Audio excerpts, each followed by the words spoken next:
중국의 문학가이자 사상가인 루신이 했던 유명한 말이 있습니다. 본래 땅 위에는 길이 없었다. 한 사람이 먼저 가고 가는 사람들이 많아지면 그것이 곧 길이 되는 것이다. 이 말을 인용해서 어느 시민운동가 출신의 고위공직자는 자신의 책 뒷표지에 이렇게 적어놨습니다. 사람들은 말합니다. 그가 가면 길이 된다고. 그는 답합니다. 함께 가야 길이 됩니다. 맞는 말이죠. 비전은 한 사람의 머리에서 나올 수 있지만 그것의 성취는 혼자의 힘으로 불가능합니다. 함께 하는 사람들이 있어야 합니다. 느헤미야 3장이 그것을 증언합니다. 오늘 시간상 마지막 절까지 다 읽지는 못했지만 느헤미야 3장은 1절부터 마지막 32절까지 40여 군데의 공사 현장을 소개하면서 그것을 담당한 사람들의 이름을 기록했습니다. 물론 그 많은 사람들을 다 일일이 기록할 수는 없기 때문에 어차피 이 명단이 완벽한 명단은 될 수 없지만 여하튼 그래도 나름대로 공사에 참여한 사람들의 이름을 기록했어요. 무슨 의도였을까요? 뭘 얘기하려고 이렇게 굳이 이름들을 쭉 나열했을까요? 서로 힘을 합했다는 것을 강조하기 위함입니다. 그렇죠? 성벽 공사는 느헤미야 혼자 이루어낸 일이 아니고 협력이 만들어낸 결과입니다. 협력은 단순히 각자의 힘을 합하는 더하기로 끝나지 않아요. 때로 그것은 곱하기가 되기도 하고 폭발이 되기도 합니다. 분자식이 O2인 산소는 냄새가 없는 기체이지만 거기에 산소 원자가 하나 더 더해져서 O3가 되면 그건 냄새가 있고 살균력이 강한 오존이 됩니다. 그러니까 새로운 차원의 질적인 변화가 서로 연합할 때 이루어지는 것입니다. 사람의 경우도 그러하여서 각각의 100이 10개 모일 때 이 단순히 산술적으로 1000이 되는 것이 아니고 만이 될 수도 있고 10만, 100만이 될 수도 있는 겁니다. 집단과 공동체가 다른 것은 그 때문입니다. 그저 모여 있기만 하는 무리로서의 교회와 서로 유기적으로 연합하는 조직으로서의 교회는 전혀 차원이 달라요. 그래서 제각각 싸우는 1000명보다 서로 힘을 합해서 조직적으로 싸우는 100명이 훨씬 더 강한 법입니다. 교회가 그래요. 물론 그 반대도 사실이에요. 서로 협력해서 하나 되면 힘이 폭발하지만 하나 되지 못하고 분열하면 자폭하게 돼요. 고린도 교회가 바로 그러한 경우였습니다. 모든 은사에 부족함이 없다고 성경이 말할 정도로 정말 어마어마한 영적인 능력을 진 교회였지만 하나 되지 못하고 힘을 합하지 못하고 반대로 너는 바울파, 나는 게바파, 저 사람은 또 아볼로파 이렇게 파벌을 형성하다 보니까 안 되는 교회의 대명사가 된 것 아니겠어요? 얼마나 억울한 일입니까? 제가 언젠가 설교 시간에 이러한 유머를 인용한 적이 있었어요. 한 번 더 반복해 보면 어느 이혼 남녀가 재혼해서 아이를 낳았습니다. 근데 이 두 사람은 각각 전처와 전 남편 사이에 낳았던 아이들이 한 명씩 있었는데 어느 날 그 애들이 재혼해서 낳은 애를 괴롭히고 있었어요. 그러니까 아내가 급하게 뛰어들어와서 남편에게 말합니다. 여보 큰일 났어요. 왜 그래? 뭐 때문에 이렇게 호들갑이야? 아내가 말합니다. 당신 애와 내 애가 우리 애를 때리고 있어요. 무슨 말인지 아시겠죠? 황당하게 들리시겠지만 그래서 여러분이 웃으셨겠지만 틀린 말 아니죠? 맞는 말이죠. 근데 대한민국 교회에서는 이런 일들이 아주 예사로 벌어집니다. 여러분, 그리스도인들은 모두 다 하나님의 자녀입니다. 아버지가 같은 자녀들끼리는 서로 가족이죠? 자녀들 있잖아요. 근데 자녀들끼리 서로 다투고 마음에 상처를 주는 일이 너무 흔하게 벌어집니다. 오죽하면 대한민국에서는 예수와 그리스도가 싸운다 그러겠어요. 이러한 우리에게 갈라디아서 3장 28절은 유대인이건 헬라인이건 종이건 자유인이건 그리스도 예수 안에서 모두 하나다 강조합니다. 초대교회는 그랬어요. 초대교회는 정말 사회적 지위와 인종 모든 것을 다 초월해서 하나된 공동체를 이루었습니다. 분파가 아닌 교회를 이루었다는 말입니다. 우리도 반드시 그러해야 합니다. 더불어 숲이라는 책에 이런 글귀가 있습니다. 나무가 나무에게 말했습니다. 우리 숲이 되어 함께 산을 지키자. 한 그루의 거목도 멋있지만 숲이 더 아름다운 법입니다. 우리 각자는 교회라는 큰 숲을 이루는 나무들입니다. 서로 연합해서 그리스도의 몸을 이루는 지체들입니다. 모든 장벽 다 허물어버리고 에베소서 4장 3절의 말씀처럼 평안에 매는 줄로 성령이 하나 되게 하신 것을 힘써 지킬 수 있기를 바랍니다. 분파가 아닌 그리스도의 몸, 즉 교회를 이룰 수 있기를 바랍니다. 그때 주님이 우리 사이에 마음껏 운행하시고 우리를 통해서 주님의 더 큰 뜻을 이루어 가실 줄로 믿습니다. 어느 공동체건 남보다 더 헌신하는 사람이 있는가 하면 그 반대되는 사람도 있게 마련이에요. 유대 공동체 역시 그러했습니다. 본문 5절은 두고와의 귀족들에 대해서 이렇게 증언합니다. 그들의 주인들의 공사를 분담하지 아니하였으며. 그러니까 이 사람들이 지금 공사 현장에 나갔다는 얘기인가요? 아니면 안 나갔다는 얘기인가요? 거부했다는 얘기죠. 모두가 협력하는 순간에도 이들은 뒷짐지고 관망만 하고 있었습니다. 너무 이기적이죠. 이 구절에서 말하는 주인들은 단수로 주인, 즉 지도자 느헤미야를 말합니다. 이 느헤미야가 한 사람인데 그럼에도 복수로 말한 것은 아주 권세 있는 사람을 복수로 표현하는 히브리어 문법 때문에 그렇습니다. 자, 이들이 성벽 공사를 분담하지 않았다. 성경은 이렇게 말하지 않고 그들의 지도자의 공사를 분담하지 않았다라고 표현한 것을 볼 때 분명 이들은 지도자 느헤미야에 대한 아주 반감이 있었던 것 같아요. 그리고 분담하지 않았다. 그들이 분담하지 않았다고 번역된 말을 히브리 원어로 직역을 하면 그들의 목을 움직이지 않았다입니다. 그러니까 목이 뻣뻣했다는 얘기예요. 성경에 그런 표현 많이 나오죠. 목이 곧은, 목이 뻣뻣한 백성들이여 라는 말. 교만했다는 얘기죠. 이들이 공사 현장에 나서지 않았던 것은 이들이 교만했기 때문입니다. 그 교만의 이유는 뭐 쉽게 짐작할 수 있어요. 이들은 지체 높은 귀족들이었거든요. 자, 그러니까 이들은 아마 우리처럼 지체 높은 귀족이 무슨 그러한 막리를 하느냐, 그러한 노가다는 인부들이라 하는 것이다. 아마 이렇게 여겼던 것 같아요. 그래서 아니 우리에게 이러한 막리를 시키다니. 그래서 아마 지도자 느헤미야에 대한 아마 감정이 상당히 불편했던 것 같습니다. 여러분, 이들은 공동체보다는 자신들의 입장을 더 우선시했습니다. 이기적이었단 말이죠. 그럼 물론 우리는 나 자신을 알아야 됩니다. 자기 자신을 알아야 됩니다. 그러나 나만 알면 안 돼요. 나를 사랑해야 되지만 나만 사랑해선 안 되죠. 자기 자신을 모르는 사람도 못난 사람이지만 자기밖에 모르는 사람은 더 못난 사람이죠. 오죽하면 세상에서 유일하게 나쁜 사람은 나뿐인 사람이라 하겠습니까? 한 살 먹은 아기들은 언제나 자기가 하고 싶은 일만 하려고 합니다. 뭐 내키지 않는 일인데도 다른 사람을 위해서 하는 경우는 없죠.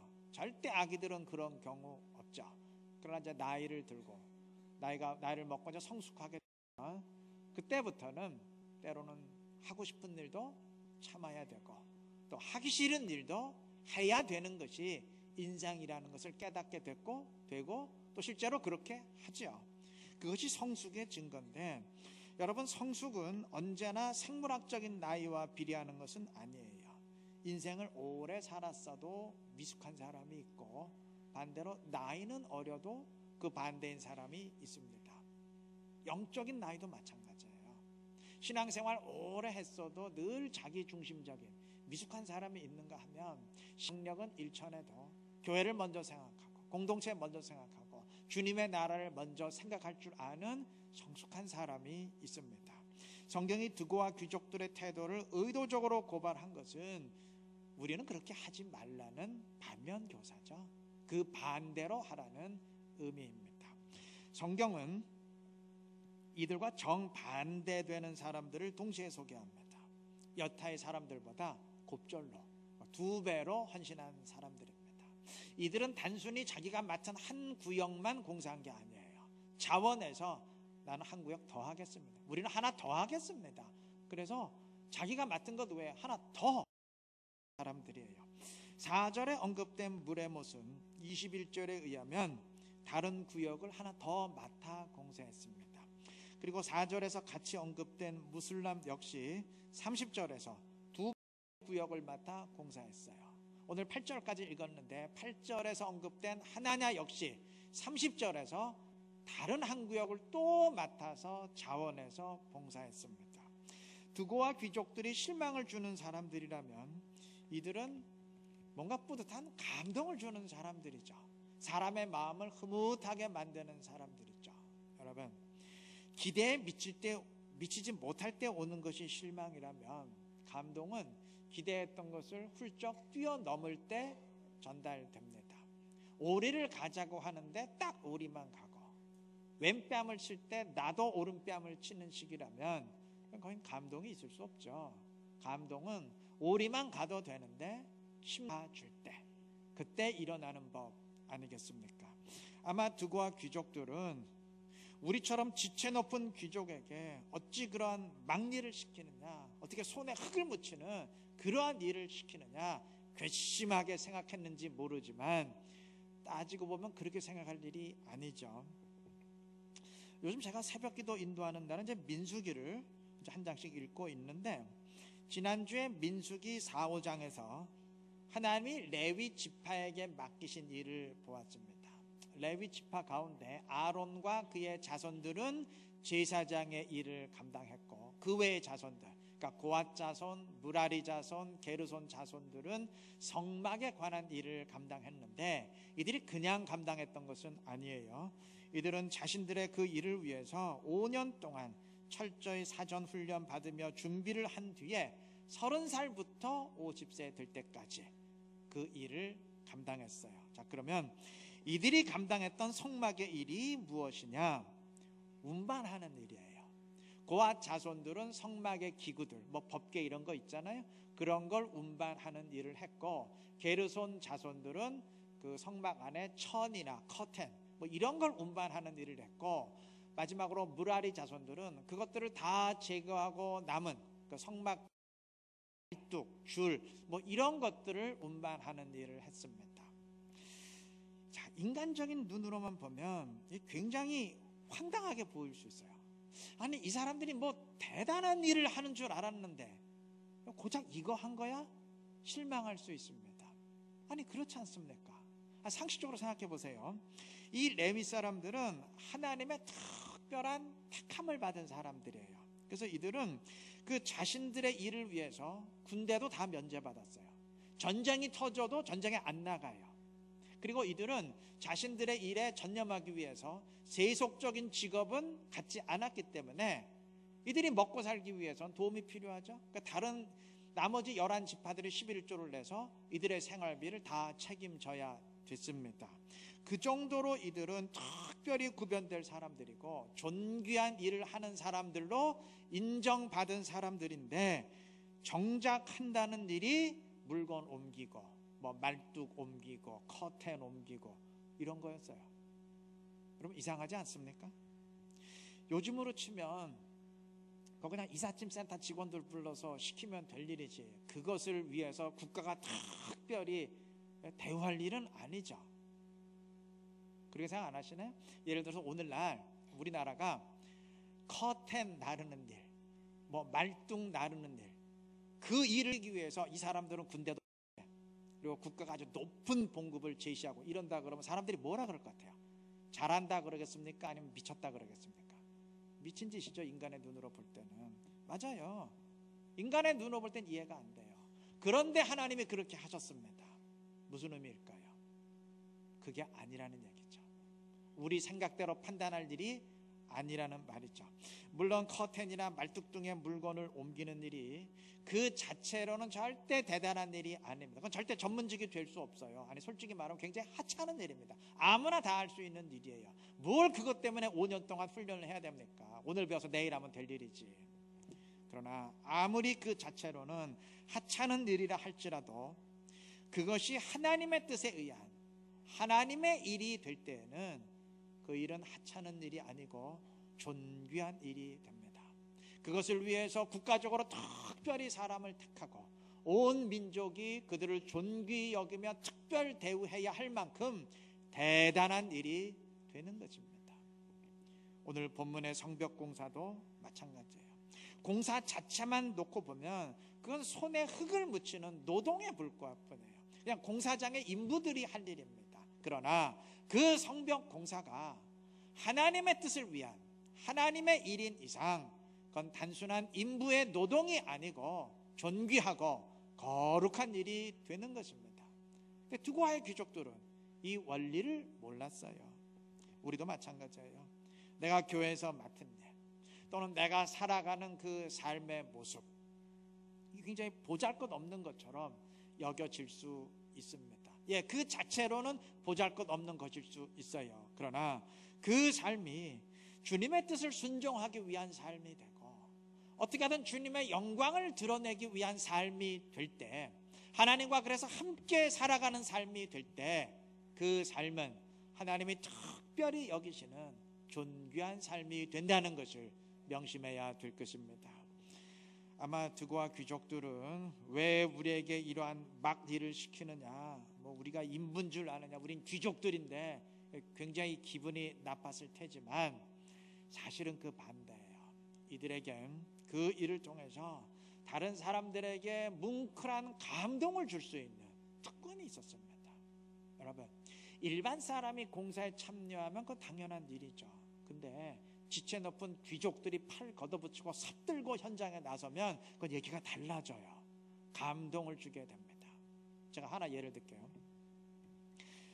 제가 아마 초등학교 시절일 것 같은데 그 박정희 대통령 시절에 지미 카터 미국 대통령이 우리나라를 방문했던 적이 있어요. 지금은 미국 대통령이 와도 소리 없이 왔다 가요. 근데 그 당시에 미국 대통령이 온다 그러면 대한민국이 뒤집어졌어요. 열렬히 환호했습니다.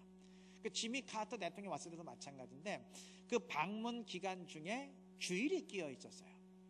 근데 신실한 그리스도인이었던 이분은 그 주일날 여의도에 있는 어느 침례교회 예배에 참여했습니다.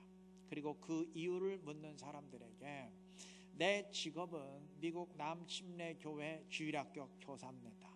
그게 내 직업이고 미국 대통령의 직위는 내가 잠시 가지고 있는 직위일 뿐입니다. 라고 답변해서 기자들을 깜짝 놀라게 만들었던 적이 있습니다. 그의 말은 결코 빈말이 아니었어요. 그는 대통령 퇴임 후 그 교회에서 주일학교 교사를 하면서 교회 청소와 봉사 등을 담당했고 그래서 그 교회는 예배 보려고 오는 교인들보다 지미 카터 모습 보려고 몰려드는 관광객들이 훨씬 더 많은 교회가 됐습니다. 여러분 지금 제가 이 얘기 왜 하는 줄 대충 짐작하시죠? 일반 사람들이 내 직업은 주일학교 교사입니다 라고 말해도 그 화제거리 안 돼요. 한번 길거리 나가서 사람 붙잡고 내 직업은 주일학교 교사입니다 말해보세요. 그런가 보다 하죠. 그리고 일반 사람들이 교회 봉사하고 청소하면 그런가 보다 하지 절대 뉴스 안 돼요. 근데 전직 대통령이 그렇게 하니까 그게 화제가 되고 뉴스가 돼서 지구 저편에 우리에까지 울림이 되는 거 아니겠습니까? 드고와 귀족들이 바로 이런 위치에 있었어요. 남들과 똑같은 다른 사람들에게 감동과 울림을 줄 수 있는 아주 특별한 위치에 있었습니다. 이거 특권이죠, 특권. 근데 이들은 그걸 몰랐고 그래서 되레 감동이 아닌 실망을 주게 되었던 것입니다. 여러분, 어느 공동체건 실망을 주는 사람도 있고 감동을 주는 사람도 있어요. 공동체를 냉랭하게 만드는 사람도 있고 훈훈하게 결속시키는 사람도 있습니다. 어느 편에 서는 것을 주님이 기뻐하실지 굳이 말 안 해도 되겠죠. 주님이 원하시는 쪽으로 점점 내 삶의 방향을 옮겨갈 수 있는, 내 모습을 점점 더 옮겨갈 수 있는 지혜로운 우리가 되시기를 바랍니다. 그래서 교회를 하나 되게 하고 주님의 뜻을 더 크게 이루어가고 주님의 영광 더 높이 드러낼 수 있는 지혜롭고 신실한 우리 이루는 게 모든 성도님들 되시기를 바랍니다. 느헤미야는 하나님을 철저히 의지하는 사람이었습니다. 언젠가 제가 느헤미야 2장을 설교하면서 언급했던 것 같은데, 그는 2장에서 자신이 예루살렘으로 가겠다고 결단한 일, 그리고 그렇게 결단했을 때 왕이 허락하고 지원해 준 일, 그리고 앞으로 성벽 공사를 실행하는 일 등등 그 모든 것이 하나님이 주도하신 일임을 믿고 고백했습니다. 그러나 그렇다 그래서 하나님이 주도하시는 일이라고 해서 모든 것이 하나님의 손에 달렸다고 고백한다고 해서 이제 인간의 지혜나 노력은 필요가 없다 이렇게 내팽개치는 것을 의미하지 않아요. 그 반대입니다. 40여 군데의 공사를 각각의 사람들이 맡았다는 것은 서로의 역할 분담이 처음부터 명확하게 이루어졌다는 얘기입니다. 그리고 6장 15절에 의하면 이 모든 공사가 불과 52일 만에 완전히 마무리가 됐어요. 이거 뭘 의미할까요? 여러분 40여 군데의 공사 현장에서 그 공사가 동시에 진행이 되었다는 얘기입니다. 그러니까 52일 만에 끝나죠. 하나 끝내놓고 그 다음 거 하면은 하루에 하나씩 끝나도 40일 이상 걸리는데 그거 되겠어요? 동시에 진행이 됐다는 얘기예요. 여러분 40여 군데의 공사를 동시에 진행해서 완벽히 딱 맞았다. 그거는 철저한 계획이 있었다는 얘기죠. 철저한 설계가 있었다는 얘기죠. 그것 없이 그냥 동시에 40군데에서 진행하면 나중에 그거 맞겠습니까? 서로 뒤죽박죽 되지요. 맞아요. 느헤미야의 성벽 공사는 주먹구구식으로 이루어진 게 아니고 아주 면밀한 지혜와 계획에 의해서 이루어진 것입니다. 그는 2장 20절의 고백처럼 하나님이 함께 하시고 형통케 하실 것을 확신했지만 그러면서도 인간의 지혜를 짜내고 모든 노력을 기울였습니다. 하나님의 주권과 다시 말해서 하나님의 인도하심과 인간의 노력은 서로 상충되고 배치되는 게 아니고 조화를 이루는 것이기 때문입니다. 느헤미야는 예루살렘으로 오면서 페르시아 군대 호위를 받았어요. 그런데 먼저 귀환했던 2차 귀환했던 에스라의 경우는 달랐습니다. 에스라 8장 22절에 의하면 에스라는 페르시아에서 예루살렘으로 건너올 때 군대의 호위를 받는 것을 거부했어요. 하나님의 손이 함께 하실 것을 믿고 거부했습니다. 심지어 그는 그러한 인간적인 수단을 동원한 것을 굉장히 수치스럽고 부끄럽게 여겼습니다. 하나님 앞에서 불경한 것으로 여겼습니다. 자, 그러면 느헤미야는 군대의 도움을 받았는데 그러면 부끄러운 일 한 건가요? 아니죠. 특별한 경우엔 정말 인간의 모든 수단을 내려놓아야 할 때가 있습니다. 예를 들어서 하늘에서 만나가 내리는 광야에선 인간의 모든 노력을 다 포기해야 됩니다. 내일 먹을 것까지 계산하고 보관하겠다 이런 식이라면 하나님의 진노를 불러일으켜요. 그런데 가나안에 들어간 뒤에 인간 스스로 노력하며 농사를 지어야 했습니다. 경우에 따라 다른 거예요. 이들이 가나안 땅을 눈앞에 두었을 땐 서로의 전력을 비교 분석하며 계산하고 따지는 것은 잘못이었습니다. 인간의 모든 계산, 분석, 계획 다 내려놓고 무조건 들어가야 됐습니다. 그러나 가나안 땅에 들어가서 전쟁에 돌입했을 때 이들 스스로 계산하며 작전을 세우고 싸워야 할 때가 많았습니다. 그러니까 무조건 저기야 할 때가 있고 분석하고 계획해야 할 때가 있다는 말입니다. 하나님께만 맡기고 인간의 모든 노력을 포기해야 되는 경우가 있고 반대로 하나님을 신뢰하면서도 인간의 모든 지혜를 동원해서 노력해야 될 때가 있다는 얘기예요. 둘 다 옳아요. 어느 한쪽만 옳고 한쪽 틀린 게 아니에요. 둘 다 옳아요. 상황에 따라 다를 뿐입니다. 중요한 것은 이 두 가지 경우를 구분할 줄 알아야 된다는 겁니다. 그렇지 못하면 굉장히 심각한 문제를 야기할 수도 있습니다. 중세시대에 약초 치료법을 개발한 여자는 사형에 처해지기도 했습니다. 근세 프랑스 교회는 유럽 인구의 5분의 1이 천연두로 죽어나가고 있는 상황에서도 종두법을 실행하는 것을 결사적으로 반대했어요. 그렇게 인간의 치료법을 개발하고 인간적인 수단을 동원하는 것은 그건 하나님을 신뢰하지 못하는 짓이다라고 여겼기 때문입니다. 얼마나 한심한 발상입니까? 경우는 다르지만 오늘날에도 왕왕 이런 사람들 있어요. 인간의 수단을 동원하는 것, 인간적인 도움을 받는 것, 그걸 마치 하나님을 신뢰하지 못하는 것처럼 착각하는 사람도 있어요. 아니에요. 경우에 따라 다른 겁니다. 정말 모든 것 다 내려놓고 하나님만 붙들어야 될 경우가 있어요. 그러나 때로는 하나님을 철저히 의지하되 그러면서도 노력하고 계산하고 인간의 모든 지혜를 동원해야 하는 경우가 있습니다. 구분할 줄 알아야 됩니다. 특별한 경우와 일상적인 경우를 혼동하면 안 됩니다. 우린 전도의 열매가 오직 하나님께 달린 것임을 믿고 의지하며 기도해야 됩니다. 그러나 그러면서도 동시에 보다 효과적인 방법을 찾기 위해서 계획하고 분석할 수 있어야 됩니다. 학생이 물론 학업을 위해서 기도해야 되죠. 그러나 기도만 해서는 안 되고 최선을 다해서 씨름하고 노력할 수 있어야 됩니다. 사업도 마찬가지고 목사의 목회도 마찬가지고 다 마찬가지. 대부분의 경우는 그래야 됩니다.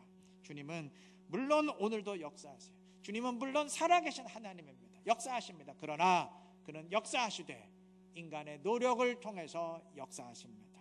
신앙이란 하나님을 의지하되 부단히 노력하는 것이고 철저히 노력하면서도 전적으로 주님을 신뢰하는 것을 말합니다. 주님께만 맡기는 것도 아니고 나 혼자만 발버둥 치는 것도 아니고 주님의 힘을 의지해서 주님과 함께 사명을 감당하는 것을 말합니다. 주님을 믿는 믿음을 지니시되 주님을 의지하시되 최선을 다하시기를 바랍니다. 그래서 주님과 함께 동행하면서 주님과 함께 주의 뜻을 이루어갈 수 있는 지혜롭고 신실한 우리 모두가 되시기를 그리스도의 이름으로 축원합니다.